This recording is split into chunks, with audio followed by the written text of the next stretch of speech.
नमस्कार, मी वृषाली कदम. जय महाराष्ट्राच्या एन्काउंटर या खास कार्यक्रमामध्ये आपल्या सगळ्यांचं स्वागत आहे. आज एन्काउंटरमध्ये जी असामी आलेली आहे ती देखील तितकीच खास आहे. त्यांना हर समस्या का जवाब म्हणून त्यांच्याकडे पाहिलं जातं, संकट मोचक म्हणून त्यांच्याकडे पाहिलं जातं. देशात जिथं कुठं आपत्ती निर्माण होते तिथं ते त्या राज्यातल्या मंत्र्याच्या आधी, तिकडच्या आमदाराच्या आधी सर्वाधिक आधी तिथं पोहोचून मदत कार्य करतात म्हणून त्यांची ख्याती आहे. आपण ओळखलंच असेल. आपल्यासोबत गिरीश महाजन आहेत. खूप खूप स्वागत आपलं गिरीश महाजन एन्काउंटरमध्ये. खरं तर महाराष्ट्राचे सुपुत्र आणि जळगावमधून आज अनेक वर्ष तुम्ही निवडून येताय. मोठ्या थम्पिंग मेजॉरिटीनं निवडून येणं आणि खास करून त्या ठिकाणी म्हणजे सगळं आपण जे म्हणतो ना की एक सोशॉलॉजी असते, सगळं सोशल इंजिनिअरिंग असतं, ह्या सगळ्याला तुम्ही तडे देऊन केवळ कामाच्या जीवावर इतकी वर्ष तुम्ही येताय, लोकांमधून येताय, मोठ्या संख्येने येताय आणि अशी व्यक्ती जळगावातून बाहेर पडते आणि देशाच्या कानाकोपऱ्यात जाऊन मदतीचा हात देत असते. जेव्हा मागे वळून बघता गिरीश महाजन, कसं वाटतं? नाही, खरं आहे. मी जवळपास 40 वर्ष झाले. म्हणजे मी 90-91 मध्ये सरपंच झालो जामनेरला. सगळ्यात मोठी ग्रामपंचायत आमची होती. त्यानंतर 94-95ला मला प्रमोदजींनी मुंडे साहेबांनी मला तिकीट दिलं विधानसभेचं. मी नाही म्हणत असताना दिलं खरं म्हणजे त्यावेळेला. आणि सतत मग 7 वेळा आणि एकदा सरपंच 8 वेळा मी सतत कंटिन्यू त्या ठिकाणी निवडून आलो. आज सिनियर आमदार म्हणून माझी भाजपमध्ये ओळख आहे. माझी बायको 8 वेळा निवडून आलेली आहे. ती पण 4 वेळा नगराध्यक्ष आहे, 4 वेळा जिल्हा परिषद सदस्य आहे. आणि खरा हा प्रवास म्हणजे एका शाळा शिक्षकाचा मुलगा मी, एका छोट्याशा म्हणजे शेतकऱ्याचा मुलगा आणि 7-7, 8-8 वेळा निवडून येतो. पण हे करत असताना मला समाधान आहे की मी जी कामं केलीत, ज्या पद्धतीने सगळ्यात जास्त मी आरोग्याचं काम, हे माझं त्याच्यामध्ये एक मोठं डिवोशन होतं आणि खूप मोठ्या प्रमाणात मी ते केलं. गरीब माणूस आहे, गरजू माणूस आहे, त्याला मदत करायची, त्याला हॉस्पिटलला घेऊन जेवणा खाण्याची व्यवस्था करायची, उपचारांची व्यवस्था करायची, त्याला लागणारा फंड निधी CSRमधून, शासकीय योजनांमधून द्यायचा. आणि अशा खूप कामं करत करत मग मी या ठिकाणी पुढे पुढे गेलो आणि पक्षाने सुद्धा मला 3 वेळा या ठिकाणी मंत्री केलेलं आहे. आणि हे केलेलं असताना सुद्धा मग जे जे आव्हानं आलीत, जी जी संकटं आली, त्यांना सगळ्यांना सामोरं जाण्याचं काम मी केलं. मी तसा स्वतः एक स्पोर्ट्समन सुरुवातीपासून. पुणे विद्यापीठाचा महाराष्ट्र टीममधला मी कबड्डीचा खेळाडू, मी चांगला रेसलर, कुस्तीगीर होतो. व्हॉलीबॉलचा पुणे युनिव्हर्सिटीला मी कॅप्टन होतो. मी ऑलराऊंडर खेळाडू होतो. मैदानी गेम खेळण्यामध्ये मला खूप रस असायचा.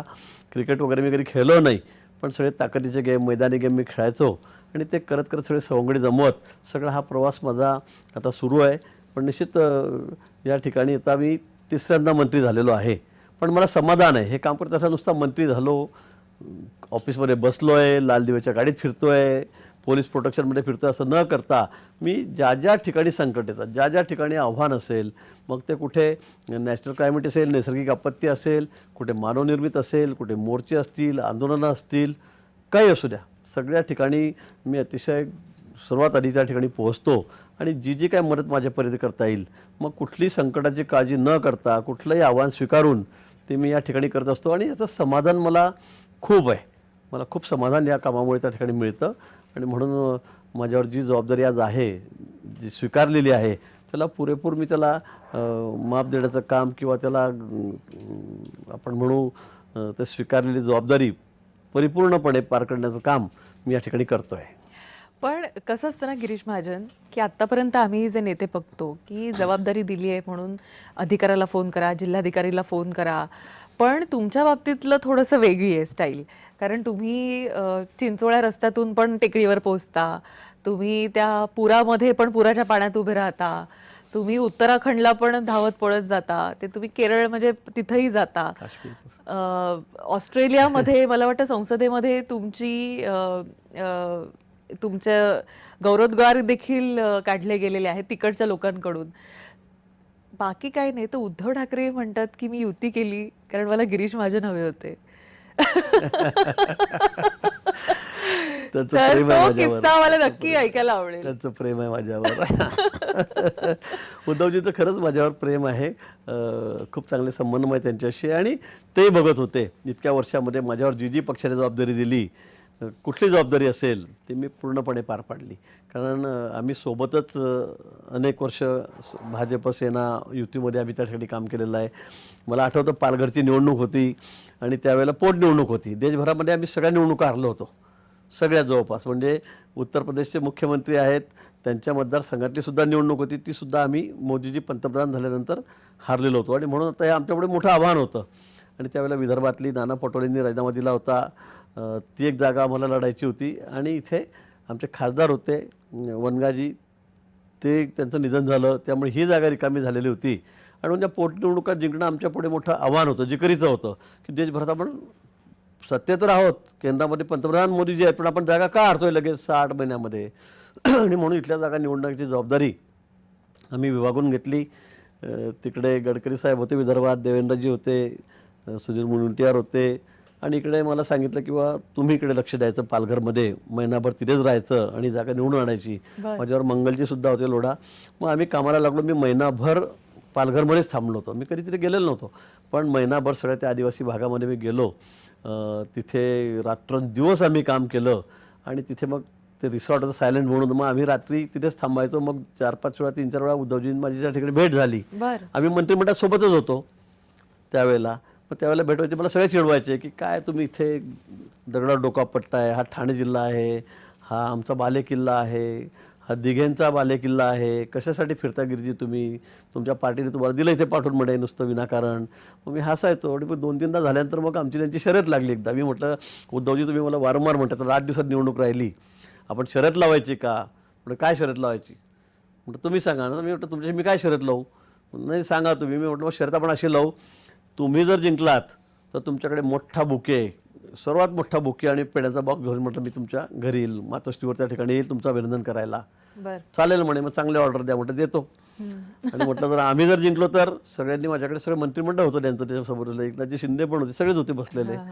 मग एकदम सगळ्यांनी डोकडेच पडले की हा काय सांगतोय असं. मी म्हटलं साहेब मी जर जिंकलो तर तुम्ही काहीच करायचं नाही. म्हटलं पहिला फोन फक्त अभिनंदनाचा मला करायचा, पहिलाच फोन तुम्ही मला करायचा, कोणाशीच बोलायचं नाही. म्हटलं ठरलं, ती वेळ देणार नाही. म्हणजे फक्त तुम्ही चांगला बुके बघून ठेवा. म्हटलं चालेल. आणि पेढे मी सांगतो रिझून आणा. म्हटलं चालेल. आणि निवडणुकीचा निकाल लागला. आणि खरंच उद्धवजींनी मला फोन केला आणि अभिनंदन मला त्या ठिकाणी केलं. आणि त्यांनी म्हटलं झालं कसं काय, हे आहे काय व गिरीश महाजन रसायन की एवढ्या अनुकूल परिस्थिती आमची असताना आणि वनगांचा मुलगा त्यांनी उमेदवार म्हणून घेतलेला, त्यांचा उमेदवार म्हणून आमच्या भाजपचे वर्षानुवर्षे वनगा आमचे आमदार होते, खासदार होते 6-6, 7-8 टर्म 8 टर्म.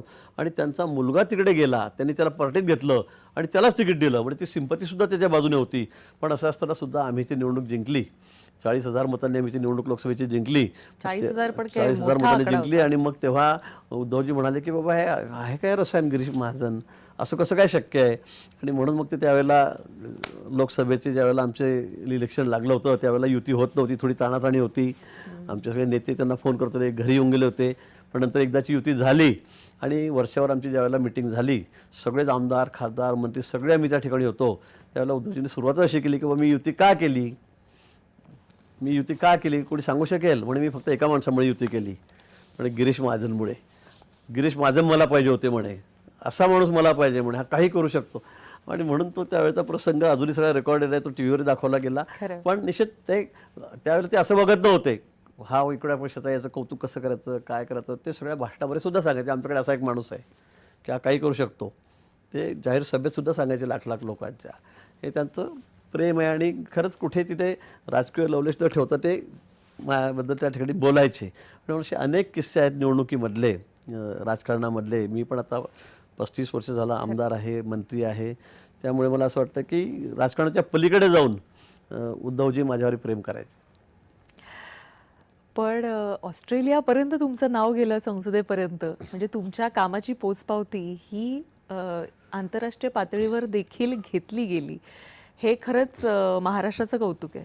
नाही मी खरं म्हणजे मलाही त्या दिवशी मला आश्चर्य वाटलं. माझ्या एका मित्राने मला ऑस्ट्रेलियाहून ती क्लिप पाठवली की आमच्या पार्लमेंटमध्ये आमच्या खासदारांनी तुमचं नाव या ठिकाणी घेतलेलं, केरळची माहिती दिली. पण त्यात सांगितलं की गिरीश महाजन या ठिकाणी एवढे डॉक्टर घेऊन गेलेत. मी सुद्धा एअरफोर्सचे 3 विमानं मागवले, त्याच्यामध्ये 7-8 ट्रक मेडिसिन भरलं. केरळमध्ये खूप अतिवृष्टी झाली होती आणि सगळं केरळ जलमय झालेलं होतं. लोकांना ट्रीटमेंट मिळत नव्हती, जेवणाखाण्याची अवस्था फार वाईट होती. आणि मग आम्ही 70-80 डॉक्टरांची टीम घेतली आणि ते 3 एअरफोर्सच्या विमानावर घेऊन आम्ही डायरेक्ट केरळला गेलो. नावेत बसूनच आम्ही सगळ्या लोकांना तपासत होतो, त्यांच्या ट्रीटमेंट करत होतो, शुश्रूषा करत होतो, कोणाला लागलेलं होतं, कोणाचं काय, सगळ्यांवर आम्ही सगळं साहित्य सोबत नेलं होतं, मेडिसिन सोबत नेलं होतं. आणि 8-10 दिवस आम्ही त्या ठिकाणी थांबलो. अनेक वेळा आम्ही नावेतच झोपायचो त्या ठिकाणी पाण्यामध्ये. सगळ्या दूर समुद्रासारखी परिस्थिती होती. आणि म्हणून त्यामुळे मग सगळ्या न्यूजपेपरने, विशेष करून टाइम्स ग्रुपने वगैरे आमचे सगळे फोटो टाकले होते, नावं दिले होते. आणि ते बघून मग ऑस्ट्रेलियाच्या पार्लमेंटमध्ये त्या ठिकाणी त्या खासदारांनी सांगितलं किंवा Girish Mahajan medical education minister आहेत, ते महाराष्ट्रातून त्या ठिकाणी एवढ्या लोकांना घेऊन गेले. 8-10 दिवस त्यांनी इतकी शुश्रूषा केली, त्याचं कौतुक त्या ठिकाणी झालं. पण देशामध्ये कुठेही काय, म्हणजे मागच्या वेळेला आत्ताच काश्मीरमध्ये सुद्धा आपल्याला कल्पना आहे, तो मोठा हल्ला झाला.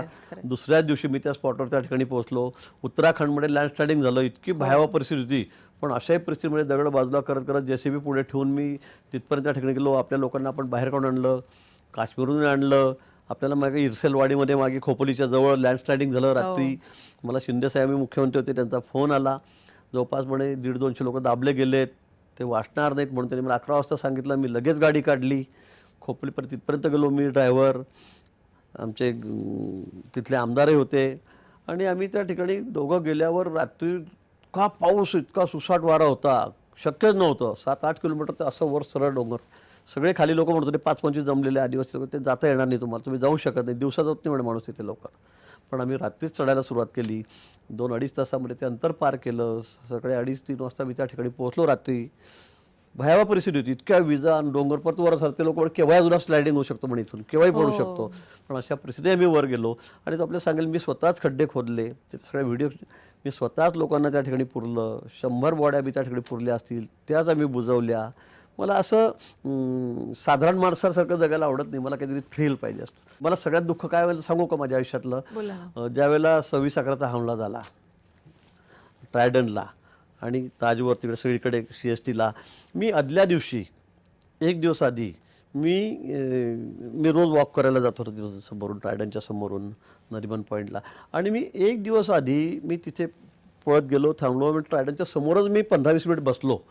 आणि दुसऱ्या दिवशीच अगदी 20-22 तास असेल त्यानंतर तो तिथे हल्ला झाला. माझ्या मनामध्ये एवढं शल्य होतं ते की बाबा मी असताना का नाही, मी त्या दिवशी का नव्हतो त्या ठिकाणी, मी का नव्हतो, मी का एक दिवस चुकलं माझ्याकडून. मी जर असतो ना, मला कळलं असतं ना, तर मी तुम्हाला खोटं नाही सांगत, मी डायरेक्ट आत घुसून गेलो. कारण माझं वेपन नेहमी असतं, संरक्षणासाठी माझं ते आहे. मी बेधडक आत घुसलो होतो. पण मला ते शल्य इतकं, आणि पण मी लगेच दुसऱ्या दिवशी तात्काळ इथे आलो. म्हणजे त्याच वेळेला घटना चालू होती, पकडापकड धरपकड चालू होती. मला आठवतं गडकरी साहेब नागपूरहून निघाले, मी त्यांना विनंती केली की काय करून तुमचं विमान संभाजीनगरला उतरवा, मी तिथे बसतो. आणि मग त्यांनी मला घेतलं. आणि मला काही सांगायला हरकत नाही, खडसे साहेबही त्यावेळेला होते माझ्यासोबत. आम्ही दोघंजण त्या विमानात चढलो, मुंबईला आलो. मी माझी गाडी काढली, गाडीमध्ये वेपन 40-50 बुलेट होत्या. आणि मी ते घेऊन सगळ्या मुंबईमध्ये फिरत होतो. अगदी अशा पडत होतं, मला ते टीव्हीत दाखवत होते. त्यावेळेला खडसे साहेबांनी मला 2-3 वेळा फोन करून शिव्याच घातल्या, तू होतो की नाही घरी, तू होतो की नाही आमदार दिवसामध्ये, मरायचं आहे का तुला. ते इतके ओरडले माझ्यावर. पण मी फोन शेवटी मग तिचा फोन बंद करून टाकला त्यांचा. मी म्हटलं मला नाही जमणार असं घरात बसून राहायचं, आणि कोणीतरी इतकं गोळीबार करतंय, मारतंय, आणि मी घरात बसलेलो आहे, मला असं कल्पनाच करवणार नाही. असं कसं काय होऊ शकेल. नुसतं लोक मरत आहेत आपले, आणि आपण घरामध्ये बसलेलो आहोत. भलाही मी काय आमदार असेल, मंत्री असेल, म्हणजे तुम लढो हम कपडे संभालते, ही भूमिका माझी कधीच नसते. कुठेही काही झालं तर सगळ्यात आधी मी पाहिजे, ही माझी भूमिका असते, माझी भावना असते नेहमी. त्यामुळे मी कुठल्या गोष्टीला अजिबात घाबरत नाही, कुठल्याच गोष्टीला घाबरत नाही. आणि म्हणूनच आता कुंभमेळ्याचे मंत्री देखील तुम्ही आहात, त्यामुळे एक मोठं शिवधनुष्य खरं तर आहे. पण ह्याबद्दल नक्की जाणून घ्यायला आवडेल की आता त्याची तयारी कशा पद्धतीनं सुरू आहे आणि किती मोठ्या स्केलमध्ये तुम्ही करताय, आणि हे सुसज्ज कुठल्या स्थितीपर्यंत आलेले आहे आता या क्षणाला. कुंभ यावेळेचा खरं एक मोठं आव्हान आहे. खरं नाशिकचा कुंभ म्हणजे एक आव्हानच आहे. कारण हा कुंभमेळा हा पावसाळ्यात असतो अतिशय, म्हणजे सप्टेंबर ऑक्टोबरमध्ये ज्यावेळेला अतिशय पीक पिरियड असतो पावसाचा, ऑगस्ट महिना, अशा वेळेला हा कुंभ त्या ठिकाणी येतो. त्यामुळे लाखो लोक, कोटीत लोक त्या ठिकाणी येतात. मग त्यांची सगळी साधू संतांची सुद्धा राहण्याची व्यवस्था, त्यांच्या त्या कुटिया, हे मोठं आव्हानच आहे. मागच्या वेळी पावसाळ्यातच मीच कुंभमेळा मंत्री होतो, आता दुसऱ्यांदा मला संधी मिळालेली आहे. आणि त्यावेळेला मागच्या वेळी तर 5-7-8 दिवसच शाही स्नानाच्या सगळ्या कुट्या त्या उडून गेल्या, सगळी छप्पर त्या ठिकाणी उडून गेलीत पावसाळ्यामध्ये, वादळामध्ये. आणि मोठाच गोंधळ झाला, सगळं पाणीच पाणी झालं. मग रात्रीतून 2 दिवसांनी आम्हाला पुन्हा मुरुम आणून त्या ठिकाणी टाकावा लागला, काही खडी कच आणून टाकावा लागला, कशी तरी व्यवस्था आम्ही त्या ठिकाणी केली. आणि म्हणून एक मोठं आव्हान आहे. पण मागच्या वेळी तरी 2.5-3 कोटी लोक त्या ठिकाणी आलेले होते.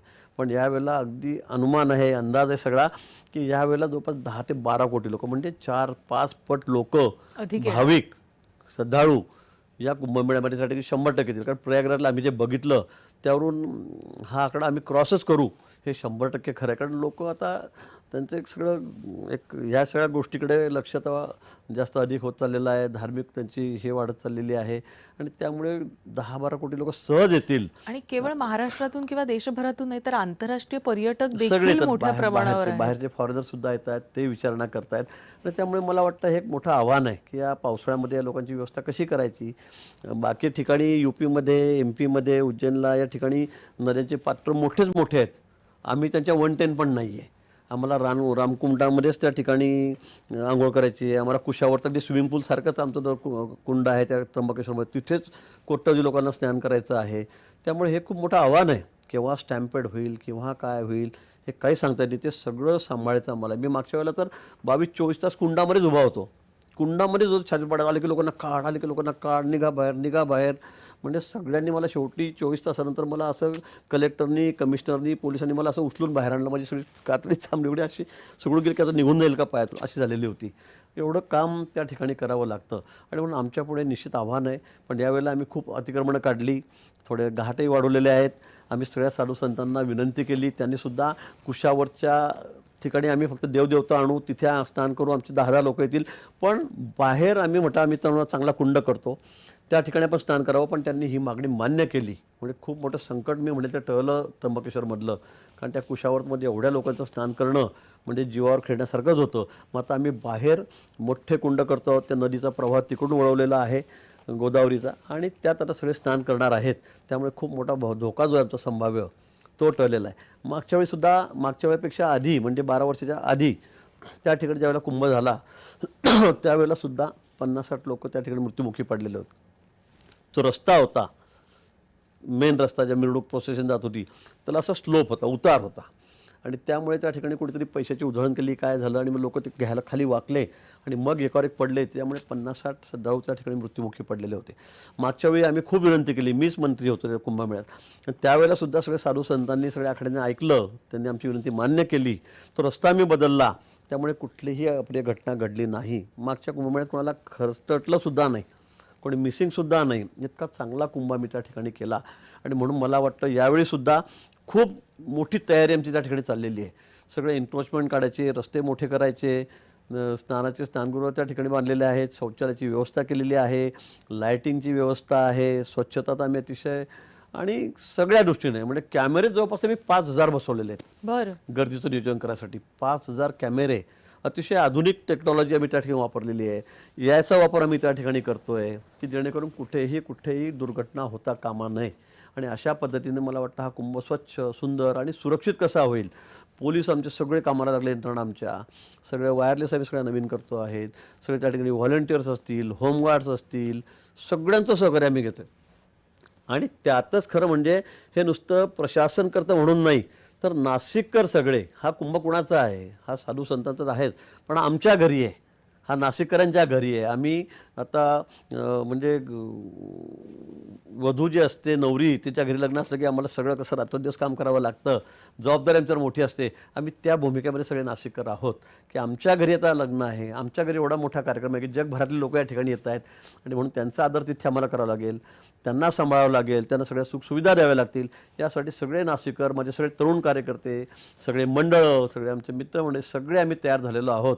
मला वाटतं सगळ्यांच्या सहकार्याने म्हणजे प्रशासन करेल, आम्ही खर्चही करू. 30,000 कोटी खर्च करतो आहे. मागच्या वेळेला आम्ही 4,000 कोटीसुद्धा आमचे खर्च आले नव्हते. यावेळेला आम्ही 30,000-35,000 कोटी खर्च करतो आहोत. सगळ्या सुविधा त्या ठिकाणी निर्माण करतो आहोत. रिंग रोड निर्माण करतो त्या ठिकाणी की ज्याच्यामुळे नाशिकचं सगळं चित्र बदलणार आहे. आता सगळी कामं आम्ही करतो आहे. गोदावरी मातेला आम्ही त्या ठिकाणी शुद्ध केलं पाहिजे. सगळे ओरडतात की पाणी किती अशुद्ध आहे, इंडस्ट्रीचं सगळं घाण पाणी येतं, गावातलं सगळं सांडपाणी येतं. आता ते सगळं बंद होणार आहे. आम्ही 2,000 कोटी रुपये खर्च करून त्या ठिकाणी सिवरेज ट्रीटमेंट प्लॅन्ट लावलेला आहे. पाणी आम्ही सगळं शुद्ध करणार आहोत. अशा अनेक गोष्टी आहेत. आता घाट आम्ही खूप वाढवलेत, त्या ठिकाणी चांगलं स्नान करता येईल. घाटाची संख्या त्र्यंबकेश्वरलाही वाढवली आहे, नाशिकलाही वाढवलेली आहे. त्यामुळे सगळ्या सोयीसुविधा ज्या आहेत, भौतिक सोयीसुविधा ज्या आहेत त्या देण्याचा प्रयत्न आम्ही त्या ठिकाणी करतो आहोत. पण निश्चित साधू संतांचे आशीर्वाद, त्यांचं सहकार्य आणि त्र्यंबकेश्वर असतील सगळे नागरिक, नाशिककर असतील, हे आम्ही सगळे मिळून हे आमचं घरचं कार्य आहे असं समजून आम्ही हा कुंभमेळा अतिशय यावेळेला सुंदर, सुरक्षित या ठिकाणी करणार आहोत. आणि सगळ्या नुसत्या देशात नाही तर जगभर या कुंभमेळ्याचा नावलौकिक कसा जाईल, लोक याचं कौतुक कसं करतील, ते आपण या ठिकाणी बघाल. बरं, आता साधूग्राम नेमकं कुठे होणार आहे आणि कुठपर्यंत आता त्याची तयारी आलेली आहे साधूग्रामची आणि जागा कशा पद्धतीचं असणार आहे मुळात? तपोवनामध्ये साधूग्रामची जागा ठरलेली आहे. जमिनी वर्षानुवर्षे त्या ठिकाणी रिझर्व आहेत. त्यांना तर आम्ही यावर्षी पैसे देणार आहोत. त्यांना काय ज्या ज्या पद्धतीने काही टेक्निकल गोष्टी आहेत त्या पद्धतीने आम्ही त्या ठिकाणी TDR वगैरे देऊन त्यांना आम्ही त्या सगळ्या त्यांच्याशी आमचं बोलणं झालेलं आहे, संमती झालेली आहे. त्यांना आता आम्ही त्याच्या फार वर्ष लटकू देणार नाही. यावर्षी आम्ही त्यांच्या सगळ्या जमिनीचा मोबदल्याच्या बाबतीमध्ये विचार केलेला आहे. माननीय मुख्यमंत्री महोदय आहेत, त्यांनी स्वतः या बाबतीमध्ये पुढाकार घेऊन आणि सगळ्या अधिकाऱ्यांना सांगून तो यावर्षीच मुख्यमंत्र्यांच्या संमतीने हा प्रश्न मिटणार आहे. कारण कुंभमेळ्यासाठी आम्हाला जागा लागणार आहे. शहर वाढतं आहे, त्याचं विस्तारीकरण होतं आहे, सगळं इमारती उभ्या राहत आहेत. पण हा कुंभमेळा दरवेळेला 12 वर्षांनी याची संख्या वाढणार आहे. मागच्या वेळेला 4 होती, तर यावेळेला 12 कोटी होतील, 10 कोटी होतील, पुढच्या वेळेला 15 होतील, 20 कोटी होतील, काही सांगता येत नाही. त्र्यंबकेश्वरची तीच परिस्थिती आहे आणि म्हणून जागा यात महत्त्वाची आहे. मग खूप व्यवस्था निर्माण कराव्या लागतात. येणाऱ्या लोकांसाठी सगळ्या व्यवस्था कराव्या लागतात. साधू संत आखाडे आहेत, 13 आखाडे आहेत, हजारो लाखात सगळे साधू संत देशभरातून त्या ठिकाणी येतात. त्यांची राहायची व्यवस्था करावी लागते, त्यांच्या कुट्या कराव्या लागतात, सगळंच करावं लागतं. आणि म्हणून त्यासाठी आपली जागा पाहिजे, स्वतःची जागा पाहिजे कुंभमेळ्याची, कारण सगळ्या ठिकाणी ते आहे. आणि म्हणून आम्ही या बाबतीमध्ये माननीय मुख्यमंत्री महोदयांनी सांगितलं आहे की कुठेही हायगाय करता कामा नये. केंद्रातूनही आम्हाला सगळ्या सूचना आहेत आमच्या नेत्यांकडून, वरिष्ठ नेत्यांकडून, की कुंभमेळ्याची जागा तुम्ही आता घेऊन टाका. म्हणजे पुढच्या वेळेला असं नको की तिथे बिल्डिंग उभ्या राहून गेली, इमारती उभ्या राहिल्यात, मग कुंभमेळा करायचा कुठे, असं होता कामा नये. आणि म्हणून यावेळेला आम्ही ती जागा आता खरेदी करतो आहोत, घेणार आहोत. ज्या ज्या पद्धतीने तांत्रिकदृष्ट्या आम्हाला शक्य आहे तसं आम्ही सगळं शेतकऱ्यांचा समाधान होईल, त्यांनाही कुठे काही त्याच्यात अडचण निर्माण होणार नाही अशा पद्धतीने आम्ही त्या ठिकाणी जागा त्या ठिकाणी घेणार आहोत. आणि म्हणजे पुढचा येणाऱ्या भविष्यातला कुंभसुद्धा हा सुकर व्हावा, हा त्यामागचा त्या ठिकाणी हेतू आहे. बरं, ही सगळी जी कामं आहेत ही वेळेत पूर्ण होतील का, की त्या संदर्भातलं काही नियोजन आहे का? निश्चित गेल्यावेळी खरं म्हणजे मी ज्यावेळेला कुंभमेळाची जबाबदारी माझ्याकडे त्यावेळेला फक्त 6 महिने राहिले होते. सरकार आलं आमचं आणि 6 महिन्यानंतरच कुंभ होतं. ते मोठं आव्हान आमच्या समोर होतं, खूप मोठं आव्हान होतं. पण यावेळेला तर सरकार आमचं 1.5 वर्ष झालेलं आहे, अजून 1 वर्षाने कुंभ आहे, म्हणजे 2.5 वर्ष आम्हाला पर्याप्त मिळालेले आहेत. आणि त्यामुळे मला वाटतं यावेळेला पुरेसा वेळ आहे. आणि म्हणून मग आम्ही जो 35,000 कोटी रुपये खर्च करतो आहोत. म्हणजे नुसते शहरामधले रस्ते सगळे व्हाईट टॉपिंग केले. नाशिकच्या बाबतीत नेहमी ओरड होती की काय खड्ड्यांचं शहर आहे, काय खड्ड्यांचं शहर आहे. सगळे लोक ओरडायचे, कोणी खड्ड्यामध्ये झाडं लावायचे, कोणी शिव्या द्यायचे, कोणी प्रेतयात्रा काढायचे. आणि खरं आहे एवढ्यामुळे का तिथे पाऊस खूप होतो. पाऊस असल्यामुळे मग त्या ठिकाणी खड्डे, सिमेंटचे तुम्ही डांबरी रस्ते किती करा, कसेही करा, तिथे खड्डेच पडायचे. आणि म्हणून आम्ही जाहीर केलं, मुख्यमंत्री महोदयांनी मान्य केलं, आम्ही विनंती केली की साहेब आपण इथे सगळे व्हाईट टॉपिंग रस्ते करू, म्हणजे आता सगळे सिमेंटचे रस्ते राहतील, म्हणजे त्याला 25 ते 40 वर्ष त्याला खड्डासुद्धा पडणार नाही. अतिशय क्वालिटीचे रस्ते. आमचे सगळे अधिकारी, मग तिथे असलेले कुंभमेळ्याचे आयुक्त आहेत ते असतील, आमच्या महापालिकेच्या आयुक्त आहेत, जिल्हाधिकारी आहेत, आमचे कुंभमेळ्याचे जे प्रमुख आहेत, आमच्या सगळ्यांनी ठरवलेलं आहे की अतिशय क्वालिटीचं दर्जेदार काम करायचं. आणि रात्रंदिवस आमचं या सगळ्या गोष्टींकडे लक्ष आहे. IIT मुंबईसुद्धा याकडे लक्ष देते आहे. आणि अतिशय चांगले रस्ते, रात्री 12-12 वाजता सुद्धा तुम्ही परवा पाहिलं असेल, मी 11-12 वाजता काम चालू असताना मी ते बघायला गेलो रस्ते, कारण रात्री काम उन्हात सिमेंटच्या रस्त्याचं काम करता येत नाही, आम्ही तिथेही चक्कर मार. आणि मला असं वाटतं की अतिशय दर्जेदार काम, क्वालिटीचं काम त्यावेळेला त्या ठिकाणी होईल. आणि त्यातून नाशिकचा सगळ्यात महत्त्वाचा तो कायमस्वरूपी रस्त्यांचा प्रश्न आहे तो सुद्धा सुटेल. ब्रिज आहेत त्या ठिकाणी, सगळेच STP प्लॅन असेल, घाट असेल, ही सगळी कामं अगदी वेळेत पूर्ण होतील. कुठलंच काम नाही. तर नाशिक त्र्यंबकेश्वर रस्ता मागच्या वेळेला जाम झाला, त्यामुळे लोकांना नाशिकहून त्र्यंबकेश्वरपर्यंत पायी जावं लागलं, पायी जावं लागलं 40-40 किलोमीटर. कसे गेलेत लोक बघा तुम्ही, एवढ्या ठिकाणी सगळे आबाल वृद्ध सगळे बिचारे पायी गेले.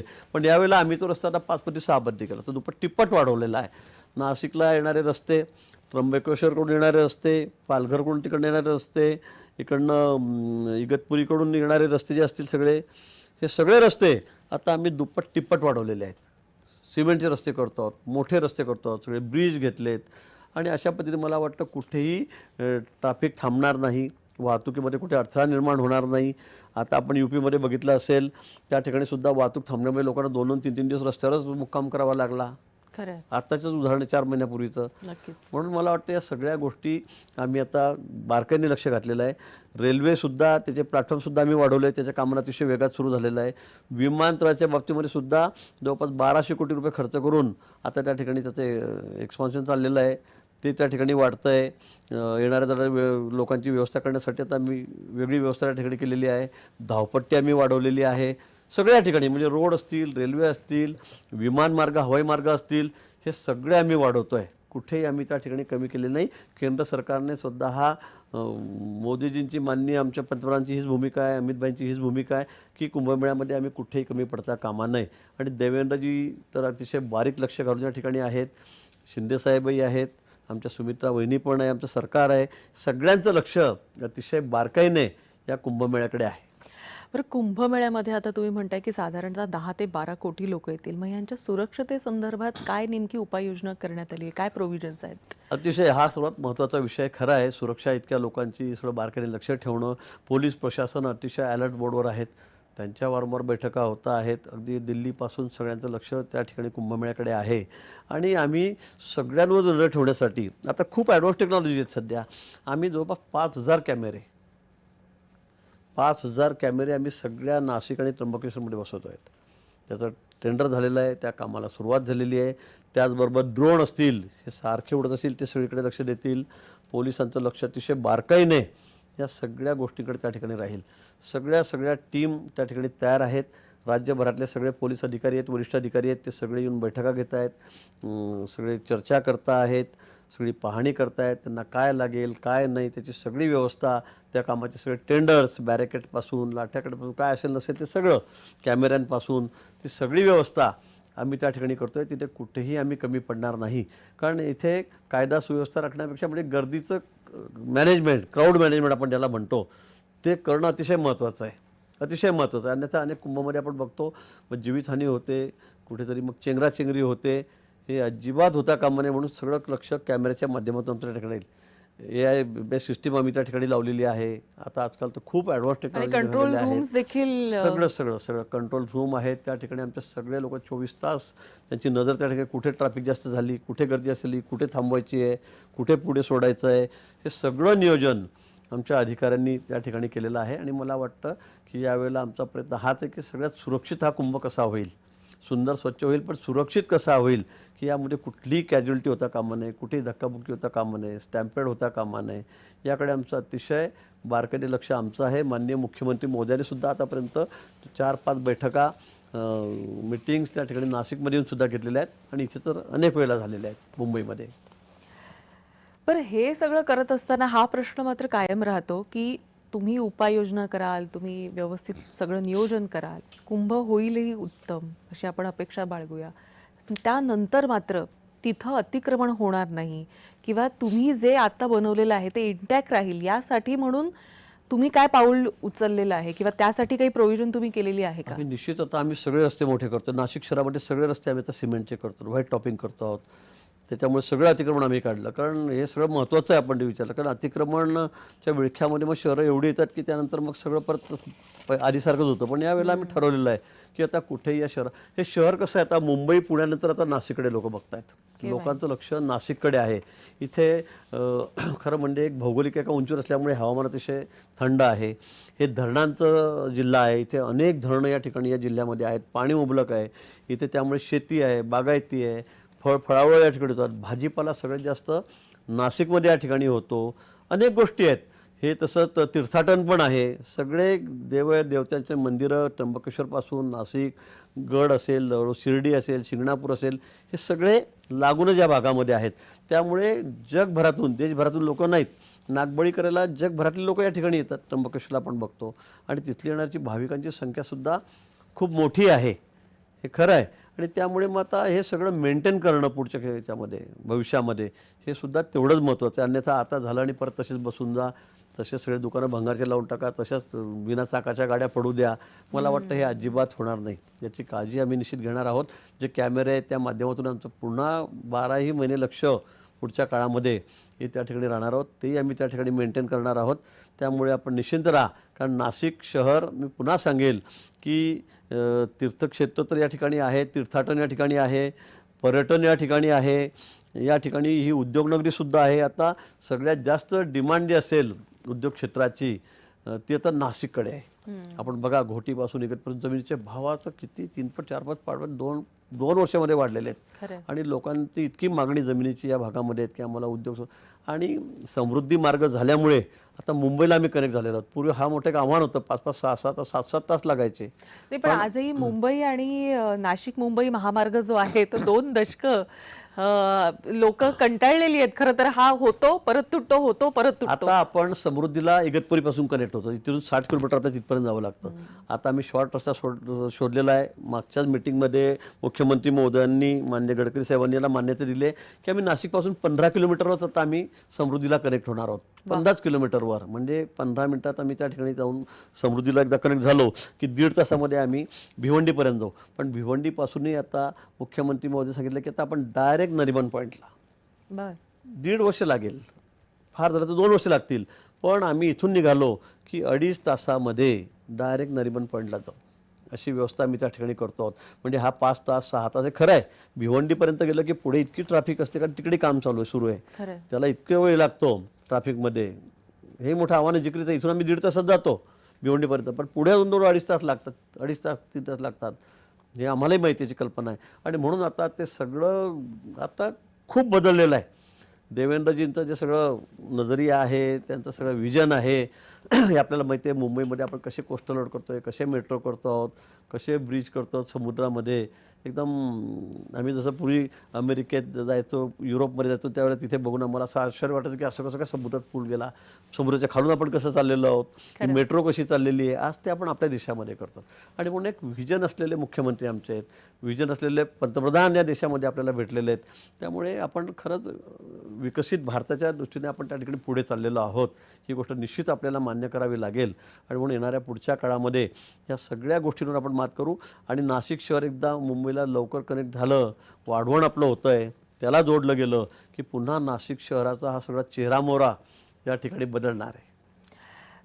माझं नेहमी असं म्हणणं असतं की नाशिक खरं तर कृषीसाठी म्हणजे द्राक्ष आणि या सगळ्या इम्पोर्ट एक्सपोर्ट जितक्या मोठ्या प्रमाणावर व्हायला पाहिजे तितकं नाही होत. कारण मुळात रस्ते हा एक मोठा ह्याच्यामधला ऑब्स्टॅकल ठरलेला आहे व्यापारामधला.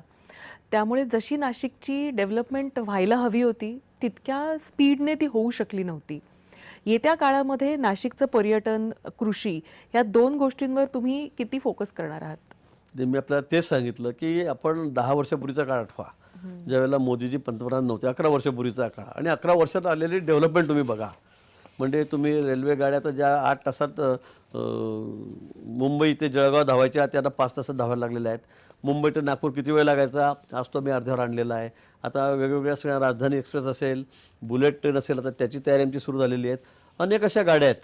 शिर्डीला जाणारी गाडी किती फास्ट झालेली आता. म्हणजे ट्रेनच्या बाबतीमध्ये सुद्धा नवीन नवीन ट्रॅक टाकले गेले, त्यातलं अंतर कमी झालं, त्यांचं स्पीड वाढलेलं आहे. मी सांगेल की एअर कनेक्टिव्हिटी असल्याशिवाय कुठल्याही शहराचा विकास होऊ शकत नाही, होऊ शकत नाही. आज नाशिकला तुम्ही बघा, आता आम्ही कामाला सुरुवात केलेली आहे. 8 महिन्यातच आम्ही ते काम करू. त्याच्यामुळे आता त्याच्या स्ट्रीप वाढवलेल्या आहेत, पार्किंगची व्यवस्था आम्ही वाढवलेली आहे. तिथे प्रवाशांची सुविधा आम्ही त्या ठिकाणी मोठ्या प्रमाणामध्ये करतो आहे. जसं मुंबईला पुण्याला एअरपोर्ट आहे तसं आम्ही त्या ठिकाणी करतो आहे. आणि म्हणजे सगळ्या दृष्टीने नाशिक शहर मी सांगेल की हे सर्वात जास्त फास्ट वाढणारं शहर आहे.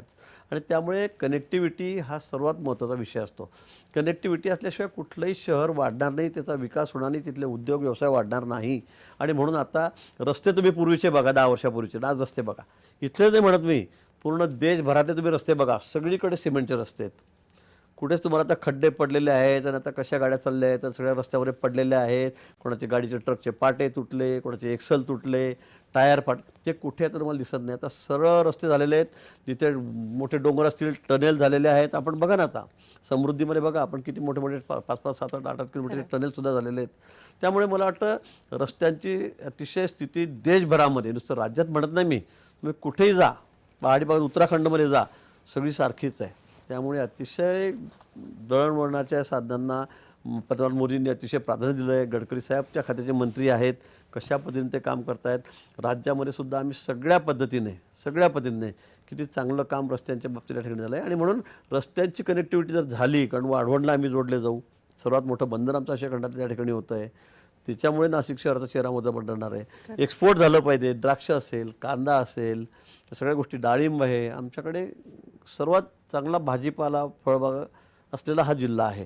पण त्याला एक्सपोर्ट झालं पाहिजे, मालाला जवळच कुठेतरी त्याला वाहतुकीची साधनं मिळाली पाहिजेत. आणि म्हणून समृद्धी मार्ग आम्हाला हा वरदान ठरणारा आहे. एअर कनेक्टिव्हिटी आहे, ती सुद्धा आमच्यासाठी तेवढीच महत्त्वाची. इथे कार्गो येतील, मोठे विमानं येतील मालवाहतूक करणारे, ते पण आपण आता बघू थोडं का वर्षभराने किती फरक पडणार आहे या ठिकाणी.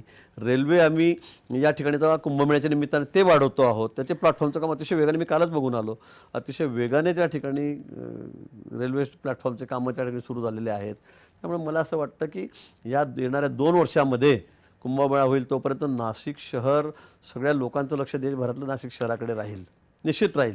आणि मग त्यामुळे मग उद्योग, व्यापार या सगळ्या गोष्टींना चालना या ठिकाणी मिळणार आहे. बरं, झाडं किती लावली तुम्ही ते आता सांगा आम्हाला. आणि दुसरे एक महत्त्वाचं म्हणजे जुनी वृक्ष, त्या संदर्भात देखील काही धोरण सरकार घेऊन येणार आहे का? नाही, अतिशय महत्त्वाचा प्रश्न आपण त्या ठिकाणी उपस्थित केलेला आहे. कारण गेल्या काळामध्ये ज्या पद्धतीने वृक्ष तोडतायत, आता साधुग्राम आहे. आता कुंभमेळा म्हणजे याचं खरं आपल्याला कल्पना येतो आमच्यासाठी किती महत्त्वाचं आहे, आणि आपल्या सगळ्यांसाठीच, आपल्या धर्मियांसाठी सुद्धा किती महत्त्वाचं आहे. आणि त्यामुळे त्याच्यामध्ये अनेक लोक काहीतरी बडबड करतात, काय गरज आहे कुंभमेळ्याची, कशाला खर्च करतात त्याच्यासाठी. इथे लोक दाढी वाढून येतात, निसडीसारखे दिसतात, माकडासारखे दिसतात, इथे 4च गांजा वाढतात. पण मला असं वाटतं असं बोलणं हे अतिशय चुकीचं आहे. चुकीचं म्हणजे असं कोणी बोलूच नाही. दुसऱ्या धर्माबद्दल बोललं तर तुम्हाला लोक चालू देणार नाही रस्त्याने, पण आम्ही सहिष्णू आहोत, आम्ही सगळं ऐकून घेतो. याचा अर्थ असा आहे की कोणाबद्दल, साधू महंतांबद्दल तुम्ही असं बोलत असाल तर हे अतिशय चुकीचं आहे. पण झाडांच्या बाबतीमध्ये आधीपासून आमची भूमिका ही आहे की ज्या ठिकाणी साधुग्राम आहे, त्या साधुग्राममध्ये ज्या ठिकाणी आम्ही त्यांची व्यवस्था दर 12 वर्षांनी त्या ठिकाणी करतो आहे, हे शेकडो वर्षापासून चालत आलेली परंपरा आहे. आणि मग त्या ठिकाणी 12 वर्षामध्ये काही रोपटे उगवलेली आहेत, की झाडं उगवलेली आहेत, कोणी वृक्षोपण त्या ठिकाणी करून टाकलेलं आहे. आता मला सांगा की त्या ठिकाणी जी परंपराच आहे आमची, की त्या ठिकाणी त्यांची व्यवस्था मला करावी लागेल. साधुग्राम नावच आहे त्या ठिकाणी, तर दुसरंच त्यासाठी आहे, रिझर्वेशन त्यासाठी. आणि मग आम्ही काही रोपं काढली, ती काही स्थलांतरित केली, दुसऱ्या ठिकाणी नेऊन लावलीत. मग त्यात गैर काय आहे? आणि मी त्याबद्दलही सांगितलं की समजा त्यात म्हटलं की 1000-1200 झाडं तुम्ही काढतायत, छोटी मोठी असतील, 5 फूट 7 फूट 10 फुटाचे काही रोपटे असतील. मी सांगितलं की मी 20,000 झाडं लावून देतो. आता तर आम्ही सांगितलं की आम्ही 1 लाख झाडं लावू. बरं, सगळे CSRच्या माध्यमातून, उद्योग व्यवसाय त्यांच्या माध्यमातून, उद्योगपती त्यांच्या माध्यमातून आम्ही 1 लाख झाडं लावतो ना. आता मी कालच जाऊन आलो जिथे आम्ही झाडं लावली होती 2-3 महिन्यापूर्वी. तुम्ही एकदा जाऊन बघा. मी कुठून हैदराबादच्या पुढे 300 किलोमीटर जाऊन ती झाडं आणली, 20-20 फुटाची या छतापर्यंतची अशी मोठी झाडं आहेत. आज ती झाडं बघितल्यावर एवढं समाधान वाटतं की सगळं हिरवंगार परिसर झालेला आहे. कुंभमेळा येईल त्यावेळेला तर लोक तिथे जेवायला बसले, सगळे सावलीमध्ये, सगळे तिथे राहायची व्यवस्था, एवढी मोठं झाडं त्या ठिकाणी होणार आहेत. त्याच्यामध्ये सगळी देशी प्रजाती, त्याच्यामध्ये वड आहे, लिंब आहे, पिंपळ आहे, जांभूळ आहे, सगळी अशी की पक्षी त्या ठिकाणी बसतील, त्यांनाही खायला काही मिळेल. सगळं म्हणजे तिथे एकदम असं निसर्गरम्य वातावरण होईल, अशी झाडं मी त्या ठिकाणी लावलेली आहेत. इतकी दाट झाडं बनवावी होईल त्या ठिकाणी की लोक सगळे नाशिकचे ट्रिप करायला, पर्यटन म्हणून त्या ठिकाणी जातील. आम्ही सगळे मोकळे भाग ताब्यात घेतलेले आहेत. आता आम्ही जो 15-17 हजार झाडं लावून झालेली आहेत. आम्ही म्हणून, प्रशासन म्हणून आम्ही त्या ठिकाणी लावलेली आहेत. ती सगळी CSR म्हणून लावलेली आहे. त्याचा खर्च रुपयासुद्धा आम्ही शासनाचा लागू दिलेला नाही आहे. मी अजून ठरवलेलं आहे की येत्या काळामध्ये या पावसाळा सुरू होईल, पुन्हा जवळपास 1 लाख झाडं, तशीच झाडं 15-20 फुटाची आम्ही तिथून आणून आम्ही या ठिकाणी लावणार आहोत. म्हणजे नाशिकमध्ये तुम्हाला मोकळी जागा आम्ही दिसून देणार नाही. पण तुम्ही कुंभमेळा होऊ द्यायचा नाही, ही झाडं का तोडतायत असं अट्टास करता कामा नये. काही लेफ्टिस्ट आहेत, काही डाव्या विचारसरणीचे लोक आहेत, त्यांना असं बडबड त्यांना ते चाललेली आहे त्यांची. त्यांना काही करून हा कुंभमेळा होऊ द्यायचा नाही, कुठेतरी मध्येच काहीतरी विरजण टाकण्याचं काम ते त्या ठिकाणी करतायत. पण हे काही थांबणार नाही आहे, हे थांबणार नाही. मी सांगतो की झाडांच्या बाबतीमध्ये तुमच्यापेक्षा जास्त प्रेम आमचं आहे, सरकारचं आहे, मोदीजींचं आहे. एक पेड माँ के नाम सगळ्यांना त्यांनी देशभरामध्ये आवाहन केलेलं आहे. सगळे झाडं लावत आहेत. देवेंद्रजी सांगितलं आम्ही 3 कोटी झाडं लावणार आहोत. चिंता आम्हालाही आहे ना. पण विनाकारण काहीतरीच धार्मिक भावना भडकवायच्या, दुखवायच्या लोकांच्या, मला वाटतं हे काही योग्य नाही. आणि नाशिकमध्ये मी सांगितलेलं आहे की नाशिक शहरामध्ये सगळ्यात जास्त झाडं आहेत आपल्याकडे. महाराष्ट्रात मी असं म्हणेल.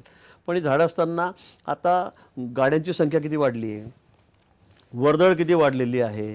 2 व्हीलर जिथे 200 होत्या तिथे आता 20,000 झालेले आहेत. बरोबर. मोठ्या गाड्यासुद्धा जिथे 1000 असतील तिथे तर 15-20,000 झालेले आहेत. रोज किती सेल चाललेला आहे. त्यामुळे मग आता रस्ते तसे झाले पाहिजेत, रस्त्याने आम्हाला रुंद करावे लागतील. मग एकीकडे लोक ट्रॅफिकबद्दल शिवाय आम्हाला घालतात की हे काय करतंय सरकार म्हणून, हे म्हणतात झाडे तोडू नका म्हणतात. आता ते झाडं काढल्याशिवाय रस्ते रुंद होणार नाहीत. काही मोठी झाडं अशी आहेत. आणि नाशिकमध्ये तर अशी मधोमध अशी काही झाडं आहेत की त्यामुळे 100च्या वर शेकड्यामध्ये मृत्युमुखी मुलं पडत आहेत, मुली पडत आहेत, काही सगळे वाहन चालक पडत आहेत. म्हणजे तुम्ही पोलिसांकडे तपास करा, तुम्ही पोस्टमॉर्टम रिपोर्ट बघा, झाडावर आदळून किती जणांचा मृत्यू झालेला आहे. मग तरुण मुलं जर आमची त्या मधोमध असलेल्या झाडावर स्पीड जाऊन आदळत असतील, अगदी मधोमध रस्त्यांच्या, मला वाटतं ती 100-200 झाडं असतील, ती जर काढली तर 100-200 लोकांचे जीव वाचतील. आणि आम्ही ती झाडं काढा म्हणजे नाही, आम्ही ती सुद्धा काढून दुसरीकडे लावण्याचा प्रयत्न करतोय, रिप्लांटेशन त्याचं करतोय. नसेल तर त्या ठिकाणी आम्ही अजून 20-20 फुटाची झाडं आणून लावू, किती 2-4-5 वर्षामध्ये त्याचे वृक्ष होणार आहेत. वाटतं हे आपण समजून घेतलं पाहिजे. आपल्या घरचा 20-22-25 वर्षाचा मुलगा मुलगी जर जाऊन तिथे मरत असेल त्यावेळेला आपल्याला कळेल ते.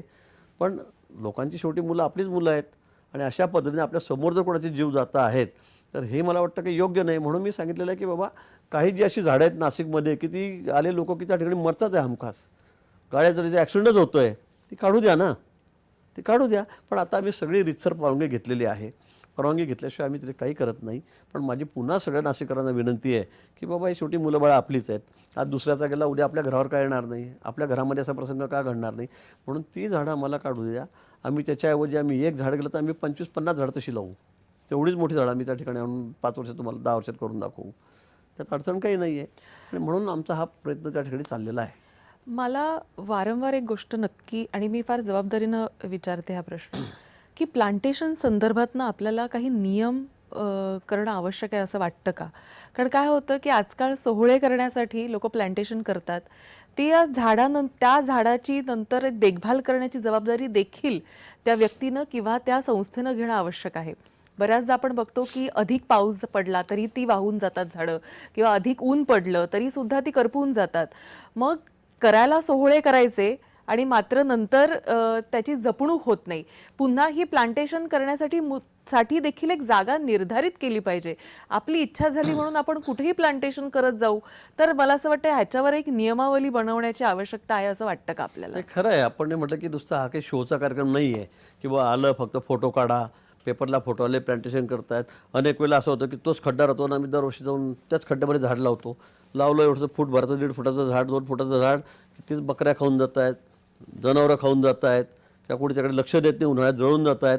पुन्हा पुढच्या वर्षी आले पुढारी, आले आमदार खासदार, आले मंत्री, भाऊ खोटा, अरे मला आता ते लावले, आपण 2 वर्ष इथेच लावतोय, मागचं झाड कुठे गेलं ते कोणी बघत नाही. त्याचं संवर्धनही झालं पाहिजे.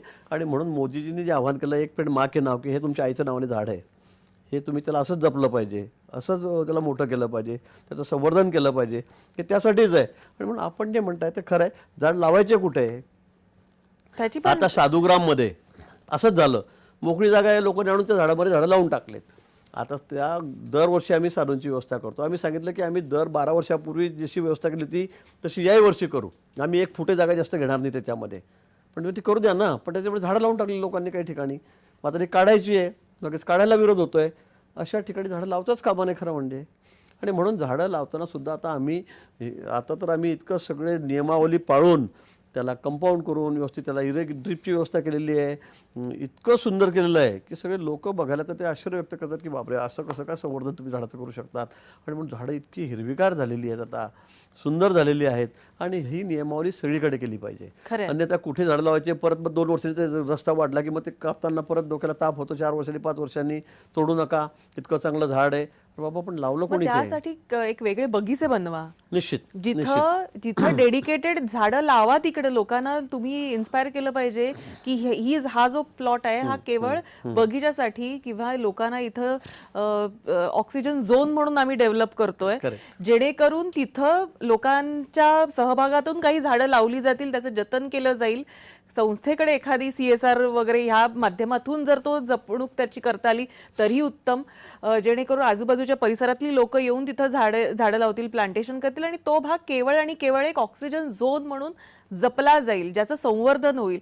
उठसूट कुठेही आपण झाडं लावणं आणि नंतर त्याच्याकडे ढुंकूनही न पाहणं हे फॅशन झाली आहे असं म्हटलं तर वावगं अगदी ठरणार. बरोबर. तर आम्ही जी झाडं लावली आहेत त्या कॉलनीतल्या लोकांनी स्वतः त्याची जबाबदारी घेतली. आता सुद्धा आम्ही टँकर पाणी आम्ही सगळं आम्हीच करतो, पण लोकांनी सुद्धा जबाबदारी घेतलेली आहे की आम्ही एकही झाड इथलं मरू देणार नाही. आणि मला खरं सांगायला आनंद होतो की आम्ही जवळपास 15,000 झाडं लावली असतील.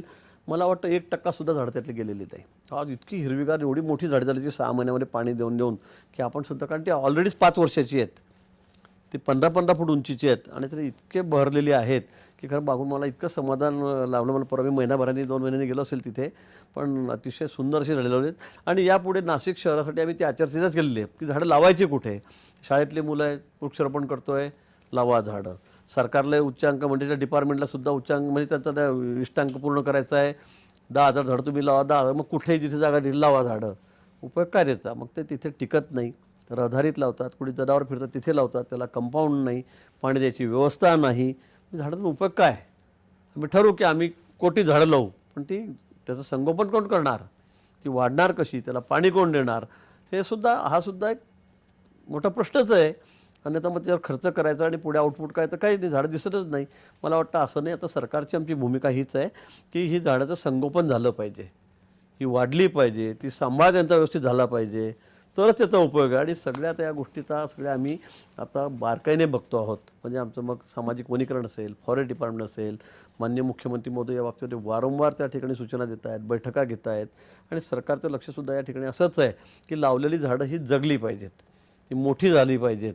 आणि म्हणून अतिशय भावनात्मक आवाहन मी पुन्हा सांगेल, पंतप्रधान केलं, एक पेड माके नाम. म्हणजे तुमच्या आईच्या नावाने लावलेलं आहे तुम्ही, ते कसं जोपासायचं, त्याचं संगोपन कसं करायचं, त्याला कसं सांभाळायचं, हे तुमची जबाबदारी. त्याला एक भावनात्मक एक त्याला वेळा त्याला टच त्यांनी दिलेला आहे.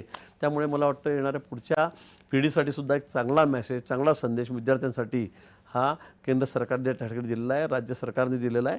आणि येत्या काही दिवसातच आपल्याला याचा परिणाम बघायला मिळेल. म्हणजे कुंभमेळा नाशिकचा चेहरा मोहरा बदलणार आणि नाशिक हे सुसज्ज रस्त्यांच्या बाबतीत किंवा व्यापार ह्या सगळ्या गोष्टींच्या बाबतीत आणि एक औद्योगिक कॉरिडॉर सुद्धा मोकळा करू शकतो आपण नाशिकला. तीर्थाटन होणार आहे, औद्योगिकरण त्या ठिकाणी होणार आहे, कुंभमेळा हा चेहरा मोहरा बदलेल असं तुम्हाला विश्वास आहे? निश्चित या कुंभमेळ्यामुळे एवढा मोठा फंड जो 30-35 हजार कोटी रुपये नाशिक जिल्ह्याला या ठिकाणी मिळाला. जिल्हाच म्हणून पण त्र्यंबकेश्वर आहे, आजूबाजूचे सगळे तीर्थक्षेत्र आहे आणि त्यामुळे तीर्थाटन त्या ठिकाणी वाढेल. बघा तुम्ही कुंभमेळ्यानंतर किती लोकांमध्ये दुप्पट तिप्पट फरक पडेल येणाऱ्या लोकांमध्ये. आणि शेवटी रोजगाराची साधनं त्यातून निर्माण होणार आहेत. रोजगारी तिथून बाकी लोकांना कामं, उद्योग, व्यवसाय, मग रिक्षापासून, गाड्यांपासून, अगदी चहा पिण्याचं असेल, मग दुधापासून, दुग्धुत्यापासून सगळ्याच गोष्टी असेल, हे रोजगारी लोकांना यातून मिळतात. टुरिझम मला असं वाटतं, पर्यटन हे सगळ्यात जास्त रोजगार देणारं साधन आहे जगामध्ये. खरं सगळ्यात जास्त. आपण कुठेही बघा, काही बघा, म्हणजे साधा हॉटेलमध्ये म्हटलं तरी पण आपण किती लोक त्या ठिकाणी लागतात. गार्डनिंगवाला लागतो, त्या ठिकाणी बाथरूम साफ करायला लागतो, टॉयलेट साफ करायला लागतो, पुसपास करायला लागतो, चहा देणारा लागतो, रेस्टॉरंट चालतात, तिथे लोक काम करतात. सगळ्यात जास्त रोजगार देणारा कुठलं खातं असेल तर मला वाटतं पर्यटन आहे. पर्यटन आहे. आणि पर्यटन जर वाढलं तर मग अशा दृष्टीने सगळ्याच लोकांचं त्या ठिकाणी मग हाताला काम मिळतं, रोजगारीचा प्रश्नही त्या ठिकाणी सुटतो. आणि म्हणून नाशिक त्याला निसर्गाचं वरदानच आहे. नाशिकला इतकं सुंदर सगळे डोंगर आहेत, झाडी आहेत, झुडपे आहेत, देवालय त्या ठिकाणी आहेत, तीर्थक्षेत्र आहे, सगळंच आहे, उद्योग आहेत. त्यामुळे तिथे पुढच्या भविष्यामध्ये मला वाटतं, मी म्हटलं तर थोडं वावगं होईल, पण सगळ्यात एक नंबरवर या सगळ्या बाबतीमध्ये नाशिक शहराचा नंबर हा पहिला राहील असं म्हटल्यास मला वाटतं चूक होणार नाही. आणि तो करण्याचा प्रयत्न आमचा त्या ठिकाणी आहे. बरं, हे सगळं करत असताना नाशिक सध्या एका वेगळ्या गोष्टीमुळे देखील चर्चेत आहे आणि ते आहे खरात प्रकरण.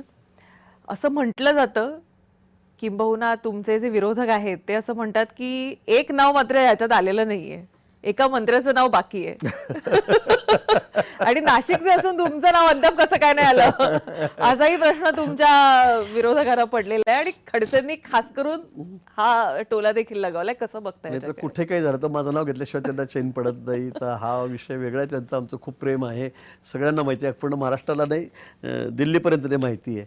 पण मी खरंच सांगतो, मी 40 वर्ष झाल्या राजकारणामध्ये आहे, कॉलेज सोडल्यापासून, आणि मी सतत निवडून येतो आहे. मला अनेक लोक सांगतात निवडणुकीच्या वेळेला, ते तुम्हाला यावेळेला मंगळ आहे, 5 वर्षांनी सांगतात निवडणुकीच्या, तुम्हाला शनी आहे, तुम्हाला तुमचा ग्रह असा हा आहे, तुम्हाला हे करावं लागेल, ते करावं लागेल, तो घडा घालावा लागेल. पण मी खरं सांगतो, 40 वर्षामध्ये मी कुठेच बोवाबाजी केली नाही.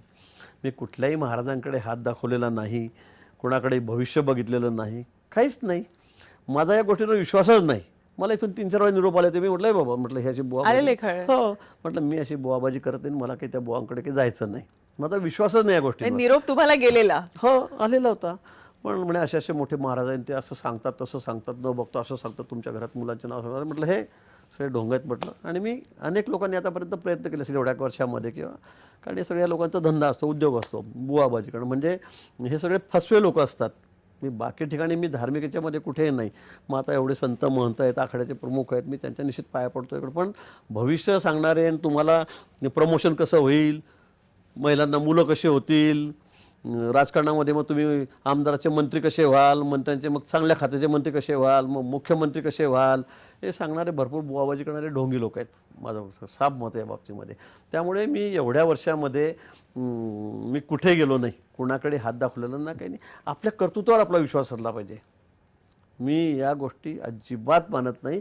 आणि म्हणून माझा स्वतःच्या कर्तृत्वावर तुम्ही कामं करा. आमच्यासारखी सामान्य शिक्षकाची पोरं 7-7 वेळा निवडून येत आहेत. कसे काय येत आहेत? 8-8 वेळा मी निवडून आलेलो आहे. कसं काय आलेलो आहे? हे कामामुळे निवडून येतो ना माणूस. तुम्ही काय करतात, तुम्ही लोकांशी किती एकरूप झालेला आहात, लोकांच्या सुखदुःखामध्ये कसे सहभागी होतात. लोक तुम्हाला काय 35-40 वर्ष लोकांनी मला एवढं डोक्यावर घ्यावं, निवडून द्यावं. पण मी पण त्यांच्याशी त्यांच्या सुखदुःखातला एक भागीदार आहे. मी खुर्ची मिळाली म्हणून मी एकदम हवेत गेलो, लाल देवाची गाडी मिळाली म्हणून मी एकदम जमिनीवरचे पाय माझे वर गेले, असं नाही होत. आणि ते गेलं तर माणूस एकदा दोनदा निवडून येतो, तिसऱ्यांदा येते, दुसऱ्यांदा येत नाही, एकचदा येतो. हे मी बघितलेलं आहे, अनुभवलेलं आहे. आणि म्हणून मी ग्राउंडवरचा कार्यकर्ता आहे. मला माहीत आहे, मी लोकांशी एकनिष्ठ राहील तर लोक मला निवडून देतील. माझ्या कार्यकर्त्यांचा जीवाला जीव देईल तर तो माझ्यासाठी झटेल, तो माझ्यासाठी मला निवडणुकीमध्ये काम करेल, तो मला निवडून देईल. ही भूमिका माझी आहे. आणि म्हणून मला वाटतं हे हात दाखवणं, हे दाखवणं, हे तर मला एका शायरचा मला एक शेर आठवतो. त्यांनी म्हटलं होतं कि ना रहा चांद सितारों का मैं मोहताज कभी, ना रहा चांद सितारों का मैं मोहताज कभी, अपने मेहनत के सदा मैंने उजाले देखे हैं, और तचकेरा लकीरों का उसने वही छोड़ दिया जब नुजुर्बा ने मेरे हाथों में छाले देखे. नुजुर्बा म्हणजे ज्योतिषाने माझा हात बघितला आणि त्याने माझ्या हातावर पडले सगळे गट्टे छाले बघितले की एवढी मेहनत करणारा माणूस, याचा हात मी काय पाहू. त्याने तिथे सोडून दिले. आणि म्हणून मला असं वाटतं की प्रत्येकाने मेहनत करावी, कष्ट करावे, चांगलं काम करावं, आपल्यावर जी जबाबदारी आहे ती प्रामाणिकपणे पार पाडावी. अन्यथा नुसती खुर्ची मिळाली, सत्ता आली की झालं, असं नाही आहे. मी इतक्या गोरगरीब लोकांची सेवा करतो, मी लोकांना दवाखान्यात आणतो, मी मुंबईला आणतो, मी नाशिकला आणतो, पुण्याला आणतो. मी आत्तापर्यंत लाखो लोकांचे ऑपरेशन केले असतील. त्यांचे आशीर्वाद माझ्या पाठीशी आहेत, त्यांच्या दुवा माझ्या पाठीशी आहेत. त्यामुळे मला माहिती आहे की मला कोणी हरवू शकत नाही, कारण अनेक गोरगरीब लोकांचे आशीर्वाद माझ्या पाठीशी आहेत. त्याच्यावर अजून खूप काही मला सांगता येईल, पण मी ते काम अतिशय प्रामाणिकपणे करतोय. गरीब माणूस ज्याच्या खिशामध्ये 10,000 रुपये नसतील त्याला मुंबईला आणून त्याचं 10 लाख रुपयाचं ऑपरेशन करून मी त्याला घरापर्यंत पाठवून देतो. त्याला खूप लोकांचे आशीर्वाद माझ्या पाठीशी आहे. ते म्हणतात कदम कदम पे उर्दू जवाल देता है. उर्दू जवाल यानी ऊंचाई, कदम कदम पे उर्दू जवाल देता है, हर बला से मुझको बचा लेता है, न जाने किसके दुआओं का फैज मुझ पर, डूबने लगता हूँ तो दर्या भी उछाल देता है. म्हणजे इतक्या लोकांचे आशीर्वाद माझ्या पाठीशी आहे की मी समुद्रात जरी पडलो तरी असा एक उछाल येतो की तो मला बाहेर देऊन टाकतो, डायरेक्ट बाहेर देऊन टाकतो, डुबूच देत नाही. का तर खूप लोकांचे आशीर्वाद माझ्या पाठीशी आहेत. अनेकांना मदत तुम्ही केलेली आहे. अजून अनेकांना अशाच पद्धतीनं तुम्ही मेहनत करत राहा आणि मदत करत राहा. मदत कार्य करताना तुमची दमछाक होताना किंवा तुमची धावपळ होताना आम्ही सगळ्यांनीच पाहिलेलं आहे, कॅमेरावर ते टिपलेलं आहे. आज तुम्ही एन्काउंटर मध्ये आलात, कसं वाटलंय? छानच वाटलं. मलाही मनमोकळं बोलता आलं, तुम्ही मनमोकळे प्रश्न विचारलेत, आणि हे लोकांपर्यंत गेलं पाहिजे की आम्ही काय काम करतो, काय नाही. कशा पद्धतीने लोकांची काय अपेक्षा असतात तुमच्या माध्यमातूनही ते आम्हाला कळतात. आणि म्हणून मला वाटतं एक चांगलं व्यासपीठ आपण या ठिकाणी आम्हाला दिलं, त्याबद्दल आपल्या चॅनलचे सुद्धा खूप मनापासून मी या ठिकाणी आभार मानतो. धन्यवाद. एन्काउंटरमध्ये आता वेळ झालेली इथेच थांबायची, पण तुम्ही कुठेही जाऊ नका. पाहत राहा फक्त जय महाराष्ट्र.